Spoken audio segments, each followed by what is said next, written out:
Mesdames et messieurs, bienvenue dans mon espace de prédication en ligne. Le sujet de l'enseignement du jour porte sur la moralité du chrétien.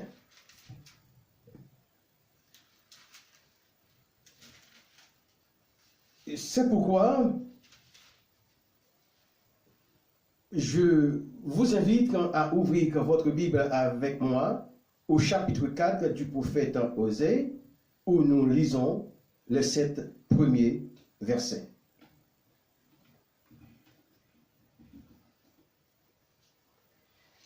Écoutez la parole de l'Éternel, enfants d'Israël, car l'Éternel a un procès avec les habitants du pays, parce qu'il n'y a point de vérité, point de miséricorde, point de connaissance de Dieu dans le pays. Il n'y a que parjure et mensonge, assassinats, vols et adultères. On use de violence, on commet meurtre sur meurtre. C'est pourquoi le pays sera dans le deuil. Tous ceux qui l'habitent en seront languissants, et avec eux les bêtes des champs et les oiseaux du ciel. Même les poissons de la mer en disparaîtront, mais que nul ne conteste, que nul ne se livre au reproche, car ton peuple est comme ceux qui disputent avec les sacrificateurs. Tu tomberas de jour, le prophète avec toi de nuit, et je détruirai ta mère. Mon peuple est détruit parce qu'il lui manque la connaissance. Puisque tu as rejeté la connaissance, je te rejetterai et tu seras dépouillé de mon sacerdoce. Puisque tu as oublié la loi de ton Dieu, j'oublierai aussi tes enfants. Puis, plus ils se sont multipliés, plus ils ont péché contre moi. Je changerai leur gloire en ignominie. Le prophète déclare le procès de notre Dieu avec la nation, mais laquelle? À l'époque du prophète, il n'y avait que la nation d'Israël comme peuple de Dieu.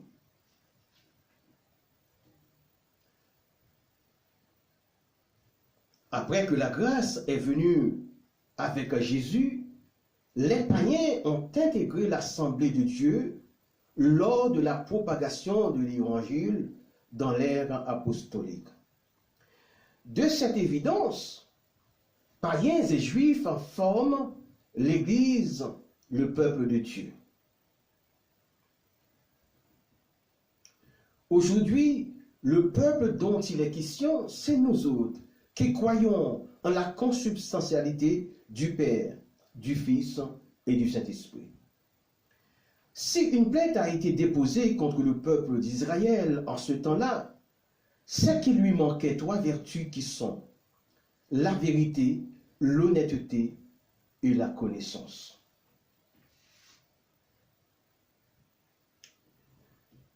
La 3e vertu énoncée, qui est la connaissance, fut celle des principales causes des soucis du prophète Osée. Alléluia.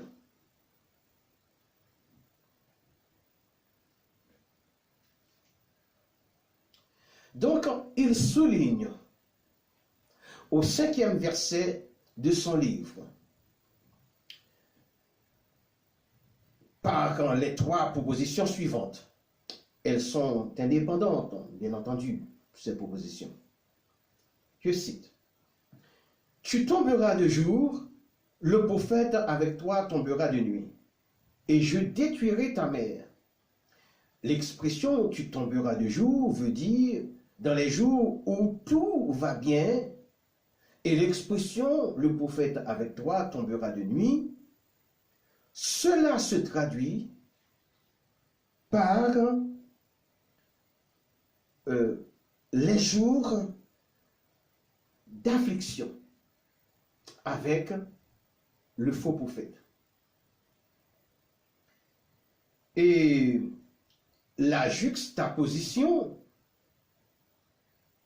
de la dernière proposition, je cite, et je détruirai ta mère, laisse penser qu'il s'agit de la tribu de Lévi dans laquelle sont nés tous les sacrificateurs, et j'en passe. Dieu fait un procès pour faute de vérité et d'honnêteté, y compris la connaissance avec son peuple. Aujourd'hui encore, comme par le passé, le faux évangile, la fausse bonne nouvelle est accompagnée, ou du moins n'est pas accompagnée, est accompagnée de l'absence de vérité avec des faux miracles.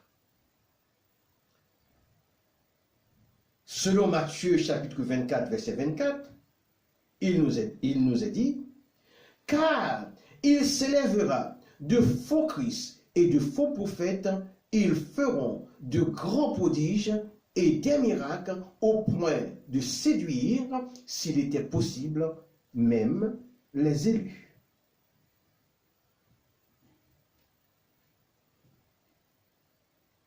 Oui, c'est beau de voir des miracles. Oui, c'est édifiant de voir des personnes guéries instantanément. Oui, c'est beau de voir des hommes et des femmes délivrés des esprits démoniaques. Mais lors des impositions des mains aux malades, il est malsain de voir des simulacres d'un prétendu miraculé, d'une prétendue délivrance par une poussade de la main aussi infime soit-elle. En effet, une poussade aussi petite soit-elle provoque un déséquilibre. Oh, c'est une honte. C'est enlever la divinité du Christ.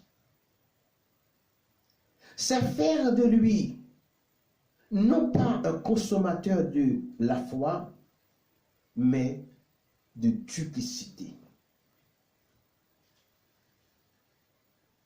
Je me rappelle avoir demandé à une personne, après de lui avoir imposé les mains, comment elle se sentait, et elle m'a répondu, oui, pasteur, que la douleur a disparu.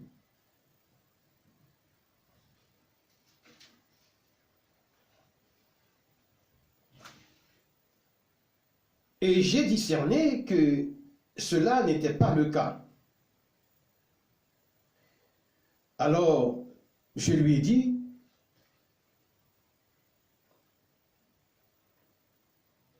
je ne suis qu'un instrument du Saint-Esprit, ne me racontant pas d'histoire, car le Saint-Esprit a parlé dans mon cœur et a parlé à mon esprit et m'a révélé le contraire. Nous autres serviteurs du Christ, nous n'avons pas besoin des faux aveux, des compromissions, des complices duplices pour faire croire à un auditoire qu'une délivrance instantanée a lieu au moyen de notre imposition des mains.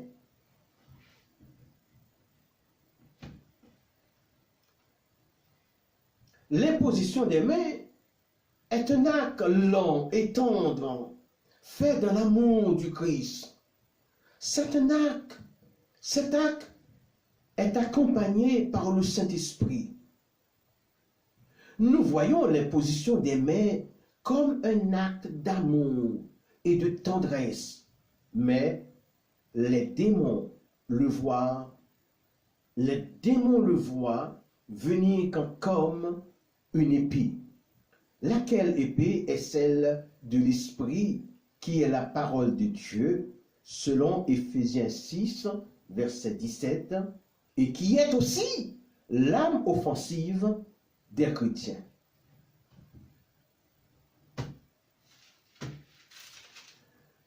L'apôtre Jean, au premier verset du 4e chapitre de son épître, nous dit: Bien-aimés, n'ajoutez pas foi à tout esprit, mais éprouvez les esprits pour savoir s'ils sont de Dieu, car plusieurs faux prophètes sont venus dans le monde.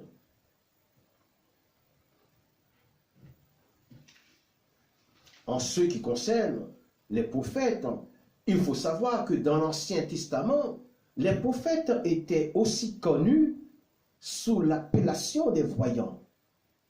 Ceci peut aussi faire allusion à la voyance, puisque voyant découle du mot voyance, utilisé de nos jours par les agents diaboliques. C'est pourquoi il nous faut analyser la source des prophéties pour savoir si elles viennent de Dieu, selon 1 Thessaloniciens chapitre 5, versets 20 et 21. Je cite.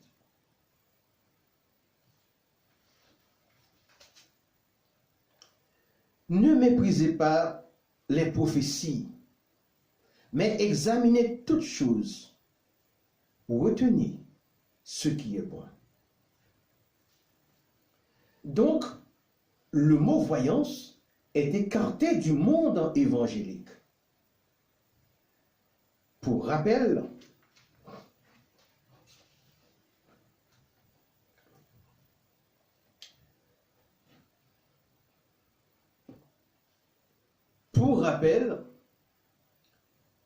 les prophètes étaient aussi des voyants. Alors, j'aurais conseillé à ceux qui reçoivent un don spirituel comme celui du prophète et que si ce don était confirmé, de demander une formation biblique adéquate. Aujourd'hui, un prophète est un pasteur appelé à paître et formé dans la voie droite du Seigneur.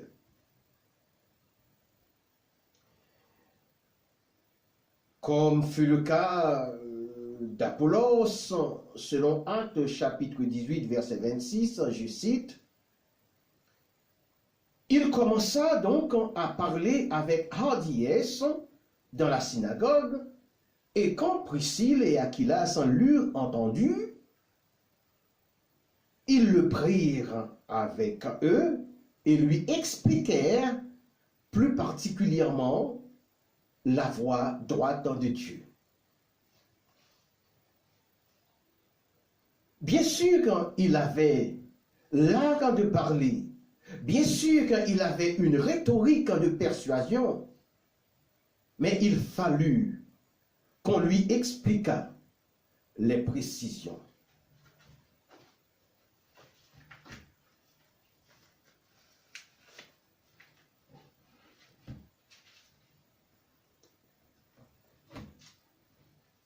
Avoir le doigté dans un instrument, c'est une chose, mais en jouer juste, c'en est une autre. Quiconque ayant reçu un don spirituel doit savoir comment l'utiliser, comment l'exercer dans l'Église. Les dons spirituels ne sont pas donnés pour un usage spectaculairement théâtral. Donc, le meilleur moyen d'exercer un don, c'est d'apprendre pour quel but il a été octroyé. Tous les dons ont été octroyés pour l'édification de l'Église et non pour l'individualité.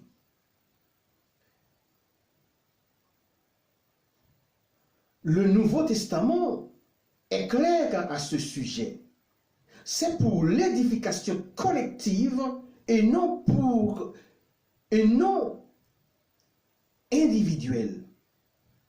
Mais parfois, l'Esprit peut, dans un cas particulier, révéler quelques péchés individuels. Une personne qui possède le don de prophétie ou le don de voyant, de connaissance, doit être instruite dans la voie droite du Seigneur. Aujourd'hui, Il y a beaucoup d'écoles bibliques par correspondance qui enseignent comment mettre en pratique sa vocation.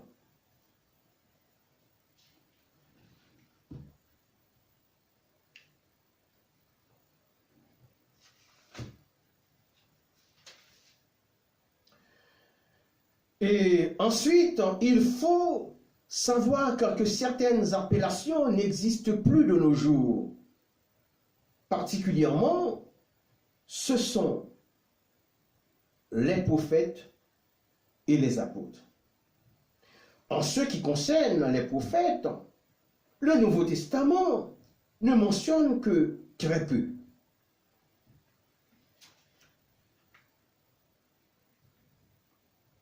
Ce sont la prophétesse Anne et Siméon, selon Luc chapitre 2, verset 36-38,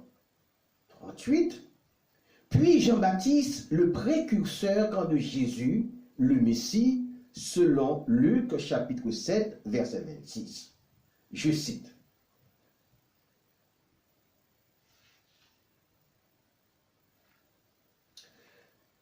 Jésus fait l'éloge de Jean-Baptiste en disant, « Qu'êtes-vous donc allé voir? Un prophète? Oui, vous dis-je, et plus qu'un prophète. » Ensuite, le prophète Agabus et ses filles, ce dernier a annoncé une catastrophe qui eut lieu sous Claude, selon Actes chapitre 21, verset 10. Et ensuite, il annonça une épreuve qu'aura rencontrée l'apôtre Paul en indiquant qu'il sera lié des pieds et des mains par les Juifs de Jérusalem, qu'ils le livreront entre les mains des païens. Bien évidemment, l'accomplissement de cette prophétie se trouve dans Actes des Apôtres, chapitre 21, verset 33. Mes amis, certains ministères n'ont plus cours aujourd'hui, tels que le ministère des prophètes et des apôtres. Pour le comprendre, il nous faut nous questionner. Alors, qu'est-ce qu'un apôtre? C'est un témoin de la résurrection. Alléluia! Un apôtre, c'est le témoin de la résurrection de Jésus, comme pour les 12 disciples.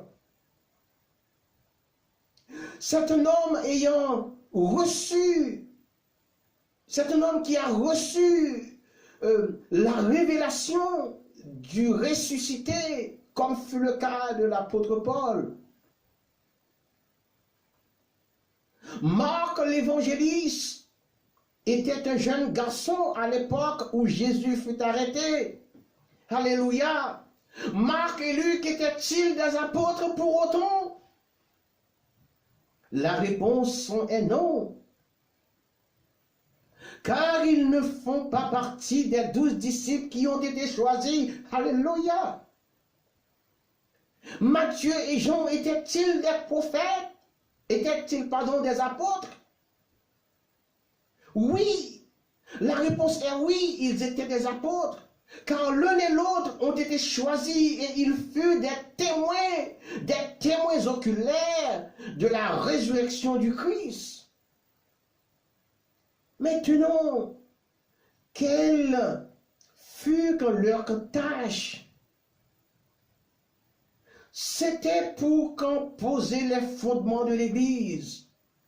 Un apôtre était le propagateur de la bonne nouvelle dans les contrées ou pays qui avaient entendu brièvement parler du Christ.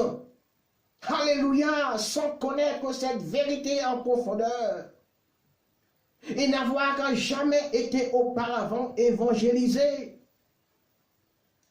Un apôtre est un envoyé de Dieu qui va implanter une ou plusieurs églises et former des serviteurs à leur tête. Alléluia. Maintenant, le monde entier a la connaissance de l'existence du Christ.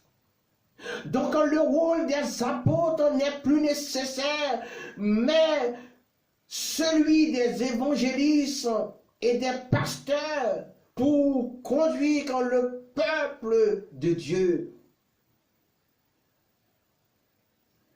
Prenons le cas de l'apôtre Paul dans son rôle. Il voyagea dans plusieurs territoires de l'Asie mineure et dans l'Europe en prêchant et fondant des églises. Alléluia. C'est une vérité que je vous annonce aujourd'hui. Il est bien de voir une multiplicité de gens s'élever pour Jésus. Mais il est mieux de les voir accomplir les tâches pour lesquelles ils sont appelés selon les saintes Écritures. Il ne faut pas se faire des idées quant au ministère des prophètes et des apôtres. Ces deux ministères sont caducs, ils n'ont plus cours dans la réalité de l'Évangile. C'est une erreur de penser qu'on est un apôtre aujourd'hui.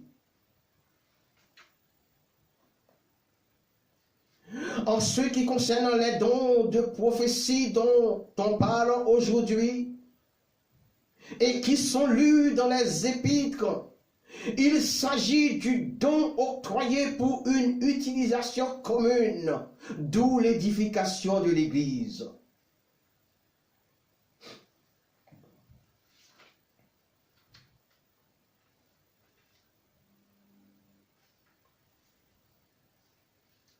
Le don de prophétie du Nouveau Testament est utilisé principalement pour apporter une parole de consolation, d'édification instantanée au moment de la prière et de la louange, et interpréter des messages en langue spirituelle, communément appelé le parler en langue.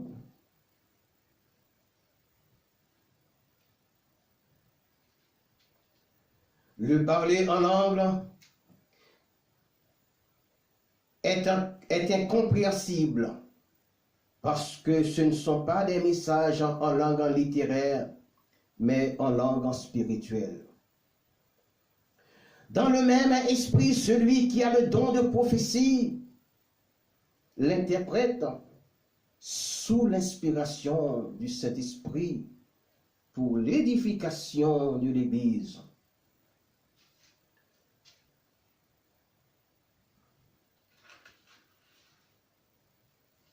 Parfois, celui qui parle en langue peut aussi avoir le don de prophétie et de surcroît en donne l'interprétation pour l'édification collective de l'Église. Personne ne peut prophétiser par-delà l'Apocalypse. Je pense être clair en ce qui concerne l'exercice des dons. Agabus a prophétisé bien avant. Si quelqu'un a la conviction d'avoir reçu un don, il doit demander à être formé par son Église. Certaines églises possèdent une cellule appelée formation des disciples. Si cette vocation est d'une grande responsabilité, il lui est envisageable de recourir à un établissement habilité à dispenser des formations adéquates.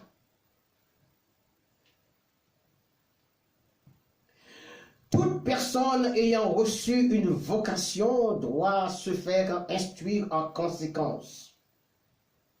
Voilà comment cela se passe dans le domaine ecclésial.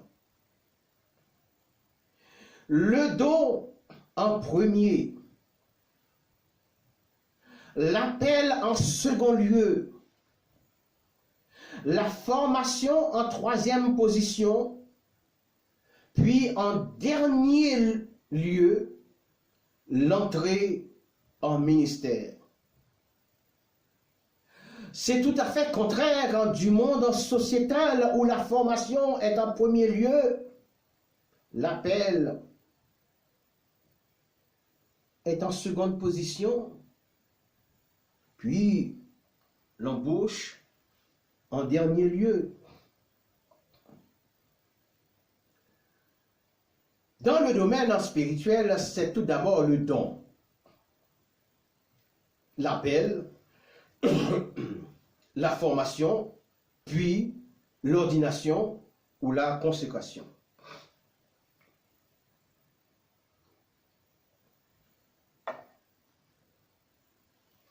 Il ne faut pas oublier que par-delà tous les dons spirituels, que celui du discernement des esprits est très important pour mener à bien un ministère. Sans le discernement des esprits, l'Église en serait envahie par toutes sortes de miracles incultes. Osée chapitre 4, verset 6 nous dit: mon peuple est détruit parce qu'il lui manque la connaissance.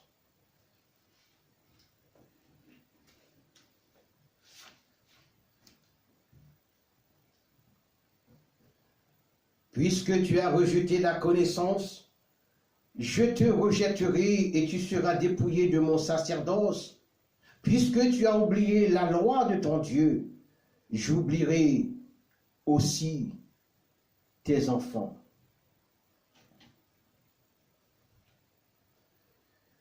Pour moi-même, d'après mon expérience, et selon le prophète, le manque de connaissance, on peut vouloir dire qu'en beaucoup de choses sur le plan spirituel.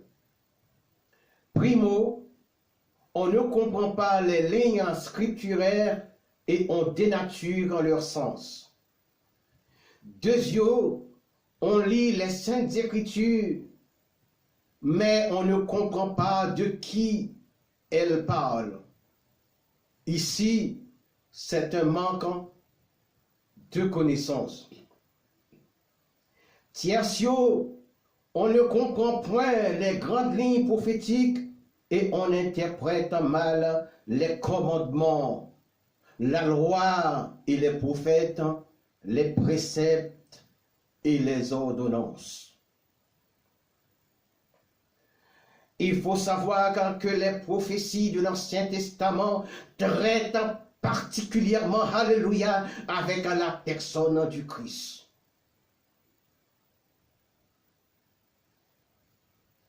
Sauf, bien évidemment, quelques événements qui survinrent au milieu des nations, tantôt au milieu du peuple de Dieu, tantôt sur les peuples qui sont ennemis de Dieu.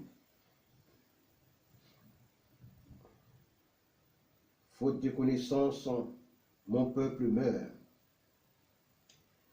Tout cela constitue un manque de connaissance.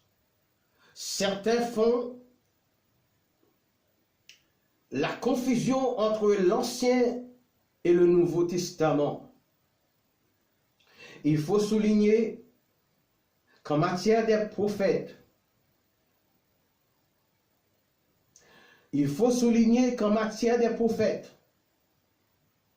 dans l'Ancien Testament, il fallait être un homme de haut rang, ce qui veut dire, dans notre ère, quelqu'un qui est riche ou qui a une notoriété gouvernementale, tels furent Jérémie, entre parenthèses, on peut prendre Comme exemple, son entretien avec Sédécias au 38e chapitre de son livre et au verset 14 et 28. Ézéchiel aussi, sous le règne du roi Joachim. Pour comprendre la position sociale de ces prophètes, il faut se dire que ce ne sont pas les gens simples qui sont exilés, mais des gens influents. Puis nous avons Daniel, Ésaïe, à l'exception d'Élie et d'Élisée, et tant d'autres parmi les petits prophètes, dont je ne pense pas qu'ils fussent des hommes riches.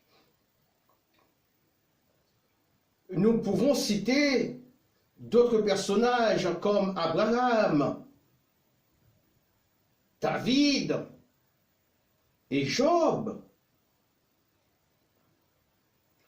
Or, les richesses d'alors étaient plus souvent connues sous la forme matérielle, donc en la possession des têtes de bétail et des champs. Pour les personnages possédant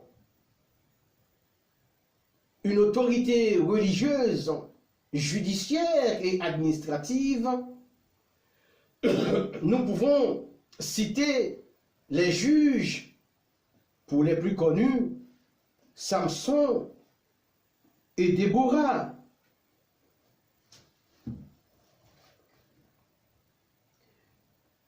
Pour les hommes de foi, nous pouvons citer Abraham, qui était riche en troupeaux, et Job avant et après sa mise à l'épreuve. C'étaient des hommes riches, alléluia. Avant, Job était riche, c'est ce que mentionne son livre au premier chapitre, verset 3. Et après, sa richesse avait doublé selon le chapitre 42, verset 10. Pour que les hommes historiques, nous avons Néhémie, qui fut le gouverneur de Jérusalem au temps d'Artaxerxès.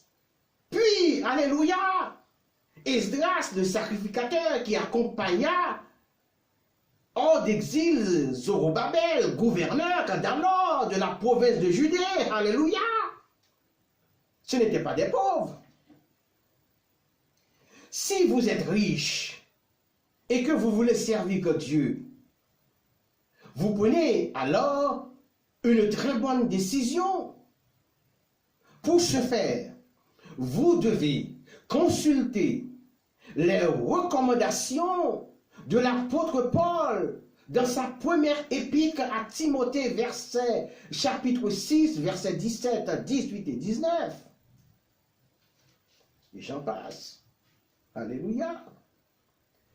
Et ce, pour ne pas présenter maladroitement des services qui choqueraient certains spectateurs, quand bien même ces services partiraient d'un bon sentiment. Ce phénomène qui consistait à ne plus être influent pour servir Dieu commençait à partir de David, qui fut un éleveur de moutons et le successeur de Saül, le premier roi d'Israël. Dans le Nouveau Testament, les choses ont changé. Pourquoi?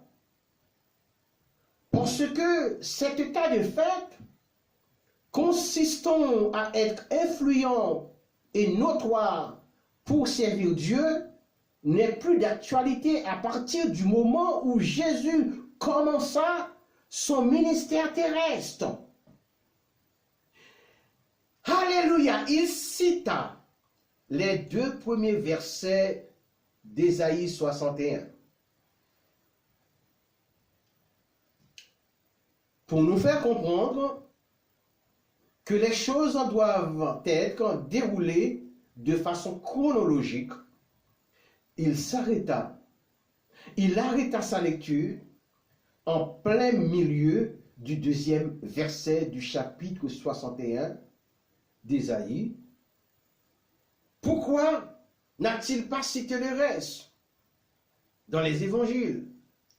Parce que la première partie du verset 2 s'applique à ses contemporains, aux disciples postérieurs au mouvement apostolique et à nous autres qui avons cru et à ceux qui croiront en son nom. Et la deuxième et dernière partie du verset 2 s'applique au jour du jugement de notre Dieu qui est encore à venir. Au début de son ministère, il appela André et un pêcheur de poissons du nom de Pierre et d'autres disciples, Jean, etc. Des gens très modestes, à l'exception de Matthieu qui fut un percepteur d'impôts, et plus tard, Luc, le médecin qui avait laissé sa carrière pour servir Jésus en se joignant à l'apôtre Paul.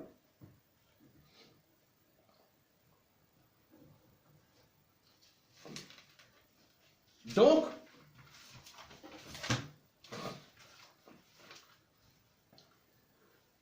nous voyons dans le Nouveau Testament, le droit au ministère n'est plus octroyé simplement aux hommes comme Esdras et Néhémie, mais aussi aux hommes modestes qui ont la foi de servir Dieu. Il n'en demeure pas moins qu'il y eut des disciples secrets de Jésus qui furent notoirement riches,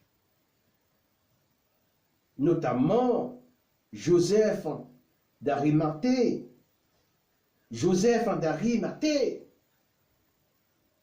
Puis des hommes comme Corneille, qui n'avaient pas le monopole de prédicateur, mais la foi en Dieu, en Jésus ressuscité.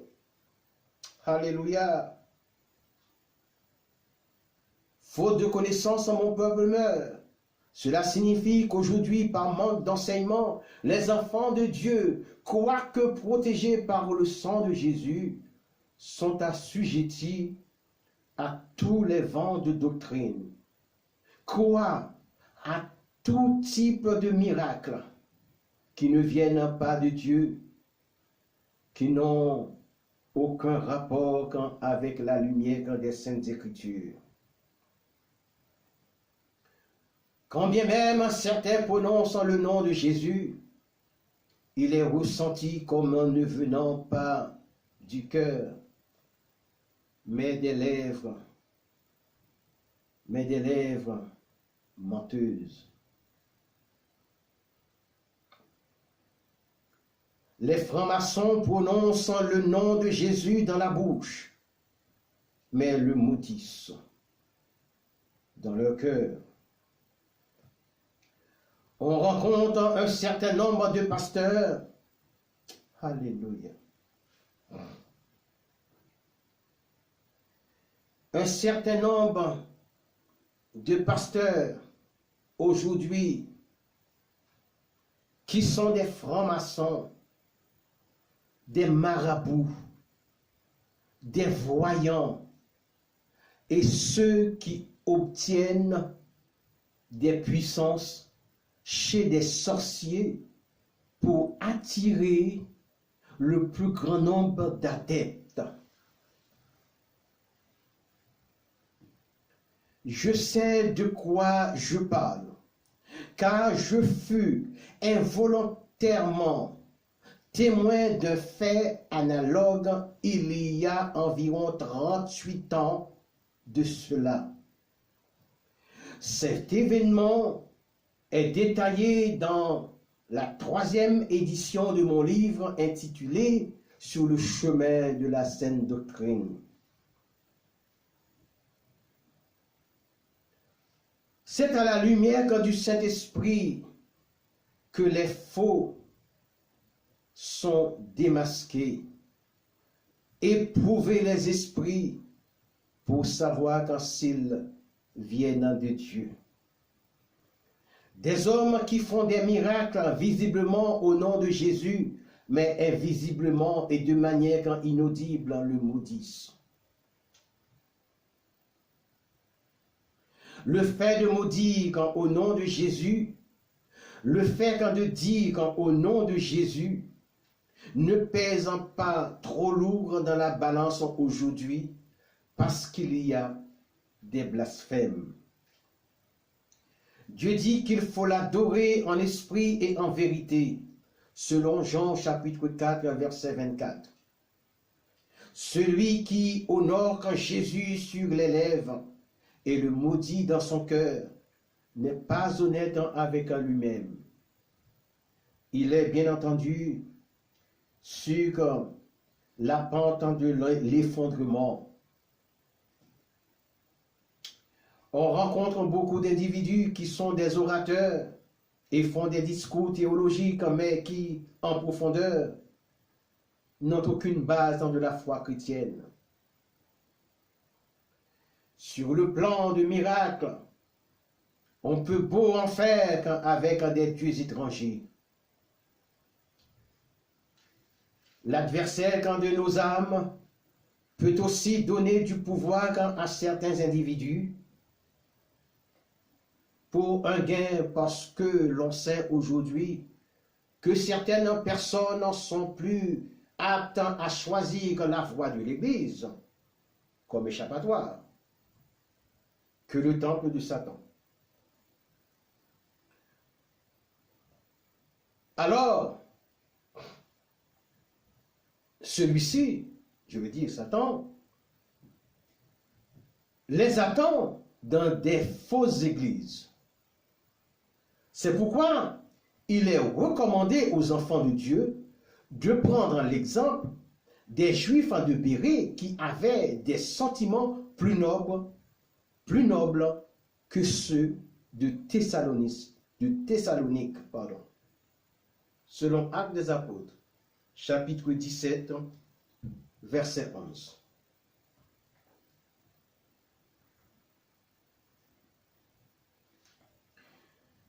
Il examinait les Écritures pour voir si ce qu'on leur disait était exact. Et ce, pour démêler le vrai du faux. On connaît l'arbre par son fruit. Quand un homme de Dieu se livre à la vanité et à l'exhibition de sa richesse, on voit tout de suite que ce n'est pas un appelé de Dieu. Un homme de Dieu est un homme sobre, discret, discipliné, exerçant son ministère dans la simplicité et ne se livre pas à l'exhibition de la vanité mondaine. C'est pour cette raison que l'apôtre Paul dit dans sa 2e lettre aux Corinthiens, chapitre 6, verset 14 à 15, je cite, « Ne vous mettez pas avec les infidèles sous un joug étranger, car quel rapport y a-t-il entre la justice et l'iniquité, ou qu'y a-t-il de commun entre la lumière et les ténèbres? Quel accord y a-t-il entre Christ et Bélial, ou quelle part a le fidèle avec l'infidèle? »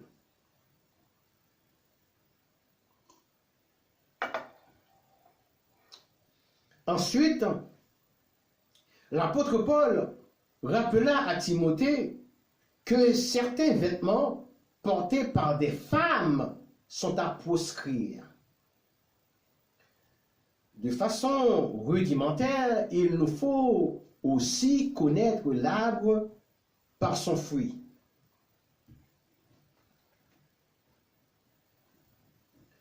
Pourquoi Paul ne voulait-il pas que les chrétiens montrent les signes extérieurs de richesse? Il a dit cela parce que quand une personne vient à l'assemblée de Dieu et présentant des signes extérieurs de richesse, les enfants de Dieu peuvent se sentir inférieurs et chercheront également la voie de la mondanité que celle de la piété. Alors, ils se diront, oh, ça fait longtemps que je viens au temple en m'habillant décemment, en évitant de tomber en deçà des lignes scripturaires, et personne ne m'a accordé son attention. Je vais faire comme monsieur et madame, afin d'être aussi remarqué et remarquable. Alléluia. Ouvre mes yeux, Seigneur, pour que je contemple tes statuts. Vous savez, les enfants de Dieu sont un troupeau de brebis. Et les brebis marchent la tête baissée en suivant celles qui sont devant elles, quoiqu'elles entendent la voix de leur berger. En vérité, je vous le dis, si vous êtes un leader vaniteux, aussi cher que vous coûte votre mondanité, aussi cher que vous payerez pour les âmes dont vous êtes l'objet de leur perdre.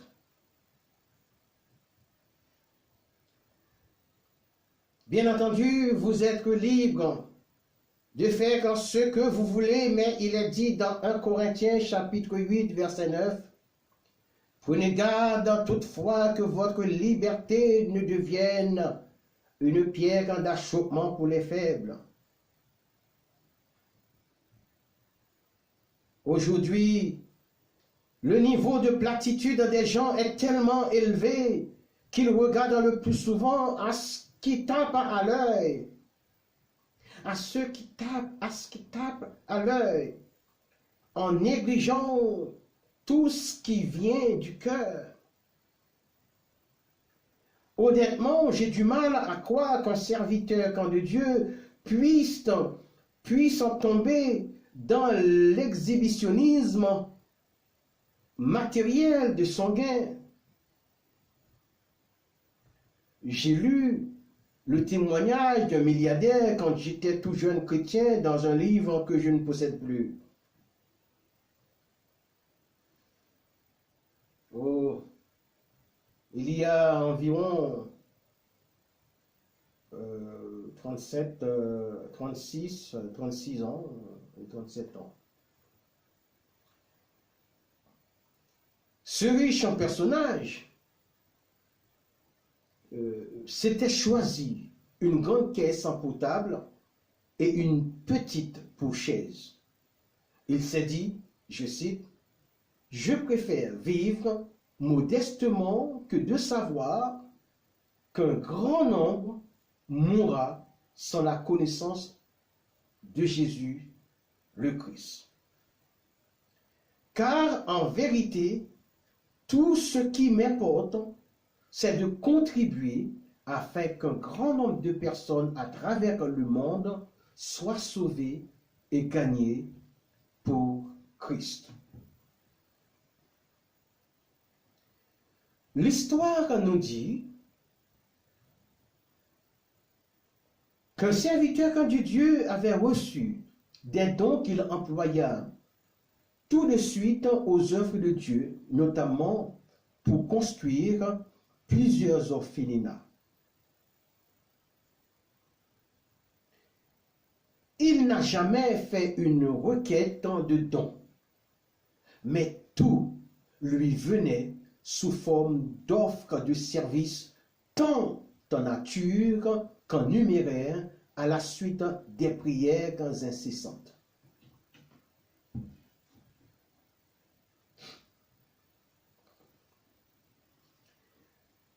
Dieu lui répondait en abondance par rapport à ses demandes qui glorifiaient uniquement Dieu et rien pour lui personnellement. Je cite, « Un frère dans le Seigneur est venu me voir ce matin et après quelques minutes de conversation, il m'a donné 2000 livres, soit environ 2582 dollars et 90 cents pour l'ameublement du nouvel orphelinat. Maintenant, je suis en mesure de répondre à toutes les dépenses en toute probabilité. Je vais même avoir plusieurs centaines de dollars de plus dont j'aurai besoin. Ou bien dont j'ai besoin. Le Seigneur ne donne pas seulement autant qu'il est absolument nécessaire pour son travail, mais il donne abondamment. Cette bénédiction m'a comblé avec un délice inexplicable. Pas moi, le serviteur de Dieu. Il m'avait donné la réponse complète à mes milliers de prières du passé, soit environ 1195 jours au total. Fin de citation. J'en connais qui auraient abandonné au bout de 10 jours. Eh oui. Je n'ai rien contre un serviteur riche, car Dieu peut appeler n'importe quel milliardaire au ministère. Mais celui qui vient au ministère doit se conformer. Il doit se conformer aux principes de l'Église primitive tout en restant riche. Paul dit que chacun demeure dans l'état où il était lorsqu'il a été appelé, selon 1 Corinthiens chapitre 7, verset 20. Si vous êtes appelé en tant que riche, restez dans la position de riche. Mais il y a des conformités que vous devez obligatoirement adopter et respecter.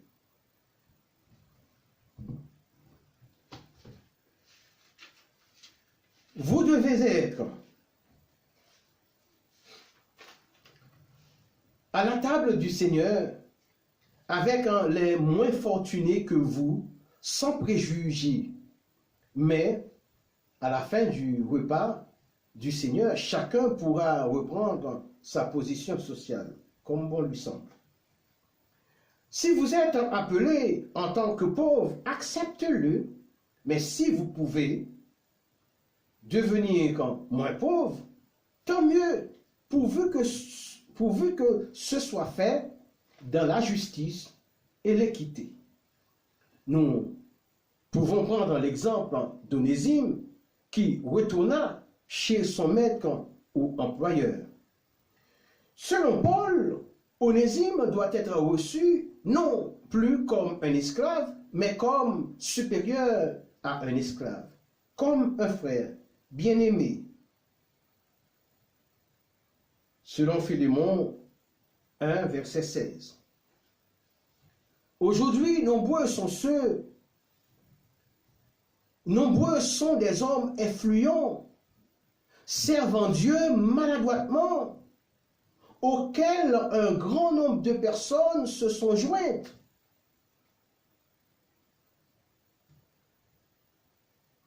Non pas parce que ces hommes ont une vocation, mais à cause de leur richesse qui entraîne le respect et attire les nécessiteux et les faibles.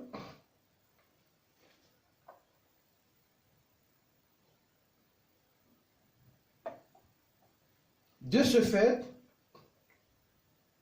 le peuple de Dieu s'égare parce qu'il est ébloui par quelque chose qui n'est autre que la richesse et la position sociale. Laquelle position est comme un panneau publicitaire d'un supermarché annonçant des rabais sur des produits de première nécessité, ou du moins comme le panneau publicitaire annonçant des soldes divers, provoquant un afflux massif de personnes. Et dans la majeure partie des cas, ces gens ne trouvent rien à leur mesure. Tout comme le peuple de Dieu qui ne reçoit pas l'enseignement adapté à sa croissance spirituelle.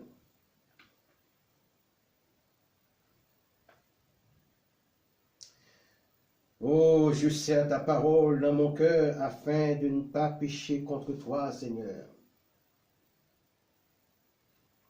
Il arrive que l'homme influent qu'on veut suivre soit un instrument de Satan.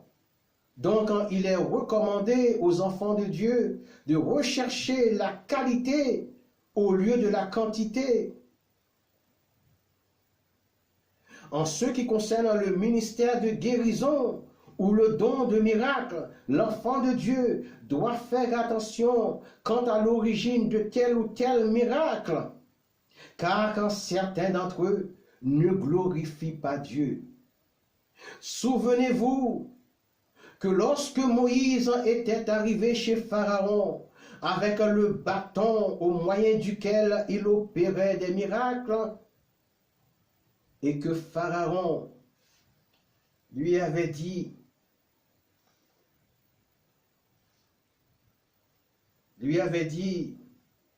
je cite, « Ce que tu fais, Moïse, mes magiciens peuvent aussi le faire. »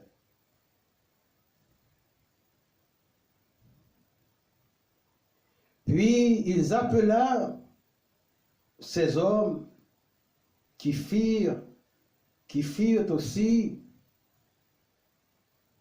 des miracles en présence même de Moïse, l'homme de Dieu, selon Exode chapitre 7, verset 11.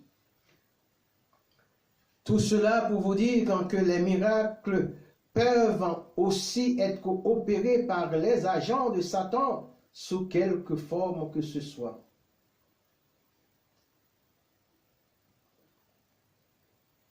Que ce soit sous la forme de guérison physique, sous la forme d'accomplissement d'un souhait, d'une retrouvaille ou d'une réussite. Mais à quel prix? Mais à quel prix? Au prix de ton âme. Il faut analyser les miracles. Il faut éprouver les esprits pour savoir s'ils viennent de Dieu. Je fermerai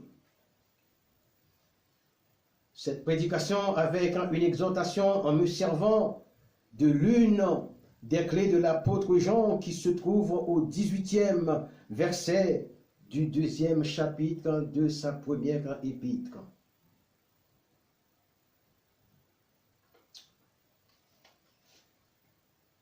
Alléluia.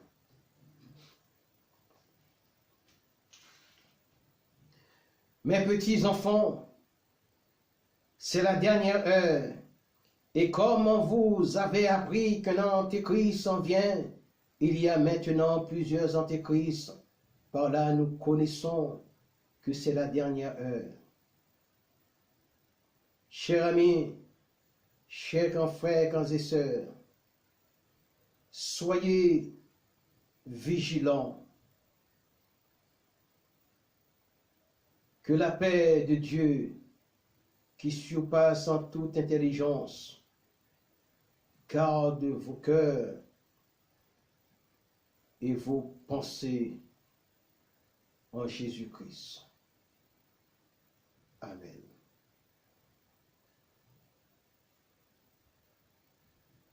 Ton emploi n'est pas en adéquation avec l'Église du Christ. Demande-lui de t'ouvrir comme d'autres portes. Dis-lui que ton emploi n'a pas de lien avec l'Église et que tu veux le suivre honnêtement. Et il te fera trouver un autre travail. Amen. Seigneur, qu'en veuille en bénir quand cette parole, cet enseignement que je viens de donner, que je viens de dispenser, cet enseignement que je viens de dispenser, Seigneur, quand je te demande, Seigneur, de bénir quand les cœurs de ceux et celles qui l'ont écouté, et d'ouvrir quand des portes, Seigneur, qui sont encore enfermées pour ces gens, Seigneur éternel, ces internautes, Seigneur, quand Jésus.